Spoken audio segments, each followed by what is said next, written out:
માનવ અધિકાર સહાયતા સંઘ ભારતના રાષ્ટ્રીય સંગઠનના મંત્રી રમેશચંદ્ર ઠક્કરે પોતાના જન્મદિવસની અનોખી ઉજવણી કરી સમાજને એક નવી રાહ ચીંધી છે. તો જન્મદિવસ નિમિત્તે વૃક્ષારોપણનો કાર્યક્રમ વિલાજ પાર્ટી પ્લોટ ખાતે કરવામાં આવ્યો હતો. બાદમાં યોગ ટ્રેનર કુમારી નમ્રતા દીદી દ્વારા કરાટે ટ્રેનિંગ લઈ રહેલી બાળાઓનું સુંદર મજાના યોગી ક્રિયાઓ, આસનો અને ભસ્ત્રિકા પ્રાણાયામ તથા સૂર્ય નમસ્કાર અને સંગીત સાથે યોગી ક્રિયાઓનો કાર્યક્રમ લગભગ 1 કલાક કરવામાં આવ્યો હતો. બાદમાં વિલાજ પાર્ટી પ્લોટના હોલમાં સુંદર મજાનો કાર્યક્રમ ધોરણ 10 અને ધોરણ 12ના વિદ્યાર્થીઓમાં 80% ઉપર ગુણથી પાસ થયેલા વિદ્યાર્થીઓનું સન્માન પણ કરવામાં આવ્યું હતું. આ કાર્યક્રમમાં રમેશચંદ્ર કે ઠક્કર રાષ્ટ્રીય સંગઠન મંત્રી માનવાધિકાર સહાયતા સંઘ ભારતની આ સરાહનીય કામગીરી હતી. આ કાર્યક્રમમાં અધ્યક્ષ તરીકે રાજયોગીની નીલમ દીદી અને નિધિ દીદીના માર્ગદર્શનના વિવિધ નાની વાર્તાઓ દ્વારા વ્યસન મુક્તિ, આધ્યાત્મિક શક્તિ દ્વારા સતયુગનું નિર્માણ અને પરમાત્માનું શું કાર્ય તે વિશે પરિચય કરાવી સુંદર માર્ગદર્શન પણ આપ્યું હતું. આ કાર્યક્રમમાં રાષ્ટ્રીય મહામંત્રી ગિરીશકુમાર કટારિયા, ગુજરાત રાજ્યના અધ્યક્ષ વિનોદકુમાર તિવારી અને ગુજરાત રાજ્યના સંગઠન મંત્રી નરેશ ચક્ર હાજર રહી વિશેષ ભૂમિકા અદા કરી હતી. એનાઉન્સર તરીકે પીઆઈ ઠક્કર અને ચંદ્રકાંત ઠક્કરની પણ અસરકારક ભૂમિકા હતી. કરાટે ટ્રેનિંગમાં આવેલ બાળાઓએ જોરદાર પોતાનું પ્રદર્શન નિભાવ્યું હતું. આ કાર્યક્રમમાં વિષ્ણુભાઈ સિસોદિયાએ દીકરીને આત્મનિર્ભર કરવા માટેની રાજ્ય સરકાર અને કેન્દ્ર સરકારની વિવિધ યોજનાઓ વિશે સુંદર માર્ગદર્શન પૂરું પાડ્યું હતું.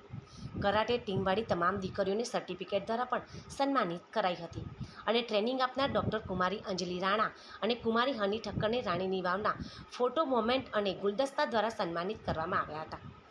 માનવ અધિકાર સહાયતા સંઘના કાર્યો અને ફરજો, હ્યુમન રાઇટ્સ શું છે તે વિશે અને કાર્યકર્તાની ફરજો સમાજ સેવા માટે થઈ વિશેષ થતી પ્રવૃત્તિઓ જેવી કે વિધવા પેન્શન, સરકારશ્રીની વિવિધ યોજનાઓ અને મકાન સહાય, ડિલિવરીવાળી બહેનોને દર 3 મહિને દૂધ અને ફ્રૂટ વિતરણ, તેમજ ઘરડા ઘરમાં ભોજન, કપડાં વિતરણ, તેમજ ઠંડીમાં ફૂટપાથ પર સૂતેલા લોકોને ધાબળા, સ્વેટર, શાલ વિતરણ અને આંગણવાડીના બાળકોને નાસ્તા વિતરણ, તેમજ પોલીસ પ્રશાસન સાથે રહી ન્યાય તપાસ અને યોગ્ય ન્યાય કરાવવો, ગરીબોને ભોજન વ્યવસ્થા પૂરી પાડવી, ગૌમાતાની સેવા અને જીવદયા તથા સાક્ષરતા અભિયાન જેવી વિવિધ પ્રવૃત્તિઓની સમજ આપવામાં આવી હતી.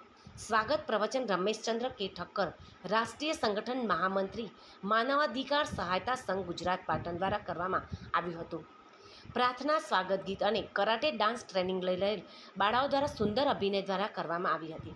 બાબુલાલ દેસાઈ, રાષ્ટ્રીય શૈક્ષણિક સંઘના ઉપાધ્યક્ષ એ પાટણ જિલ્લામાં ટીમ વર્ક કરી છે તે માટે રમેશચંદ્ર કે ઠક્કરને ખૂબ અભિનંદન પાઠવ્યા હતા. આ કાર્યક્રમમાં પાટણના જિલ્લાના અધ્યક્ષ ડૉક્ટર દીપક ખત્રી અને વૈદ્ય રેખા શ્રીમાળી તેમજ ચેરમેન માનવાધિકાર સહાયતા સંઘ પાટણ જિલ્લાએ અસરકારક ભૂમિકા નિભાવી હતી. ના કરવા જેવા કામ કેટલા કર્યા સુરેશભાઈ?